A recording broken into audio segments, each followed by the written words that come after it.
শোনা যাচ্ছে? আসলে আমি সবার কাছে একটু ক্ষমা চেয়ে নেবো, কারণ সুভদ্রা আসছেন শুনে আজকে মাদার্স ডে ইয়ে করে ছেড়ে নিজের মেয়েকে ছেড়ে এসেছি দৌড়ে সকালবেলা। মানে আমাকে যখন কেউই চিনতেন না, তখন সুভদ্রা হঠাৎ একদিন বলেছিলেন, সে কি আপনি কবিতা লিখছেন অথচ বইমেলায় এসে আমাদের কবিতা পড়ছেন না, এটা কি ব্যাপার? আমি তখন বুঝেছিলাম যে সাধারণ হলেও কবি কিন্তু কবি। আর উনি আমাদের একজন অগ্রগণ্য কবি হয়েও আমাদের মতো সাধারণ কবিদেরকে সবসময় উৎসাহ দিচ্ছেন। সেজন্য আজকে প্লেন থেকে এসেছি। কবিতাটা হয়তো ঠিক পুরো স্মৃতি থেকে আমি খুব ভালো বলতে পারবো কিনা জানি না, সেজন্য আমি হাতে রেখেছি জিনিসটা, খুব চেষ্টা করছি বলার। কবিতার নাম হচ্ছে ছেলেটি এবং মেয়েটি। ছেলেটি এবং মেয়েটি একদিন বাড়ি থেকে পালালো।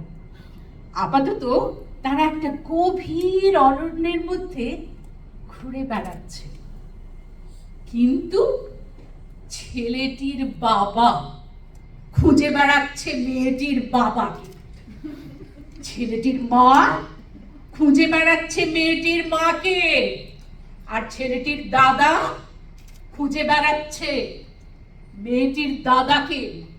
আজ একটা কিছু হবে, কারণ লাশ পড়ে যাবে। ওরা তখন গভীর অরণ্যের মধ্যে ঘুরে বেড়াচ্ছে, কিন্তু ছেলেটির বাবা সারা শহর জুড়ে খুঁজছে মেয়েটির বাবাকে। যদি একবার তাদের দেখা হয়ে যায়। দেখা হয়েছিল দুই বাবার সংলাপ। আপনার মেয়েটা না একটা জিনিস, আর আপনার ছেলেটা সেটা একটা বাঁদর। আপনার মেয়েটা সে চিড়িয়া, আপনার ছেলেটা তো নকশাল। ওরা তখন বিহার উড়িষ্যা পেরিয়ে অন্ধ্রের দিকে চলেছে। ছেলেটি মেয়েটির হাত ধরল, মেয়েটি ছেলেটির কোমর জড়িয়ে ধরেছে। তারপর 3 দিন ধরে 3টে সংবাদপত্রে খবর।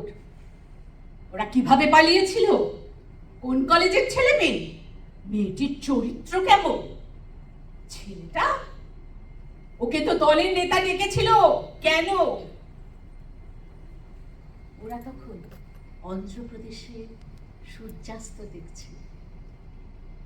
সত্যি আপনারা পারেন, কিন্তু অসীম ক্ষমতা আপনাদের। জানেন, এই সারা পৃথিবীতে যখন কেউ কাউকে একটু ভালোবাসে না, দিন না দিন ছেলে মেয়ে দুটোকে একটু ভালোবাসতে দিন, দোহাই একটু ভালোবাসতে দিন।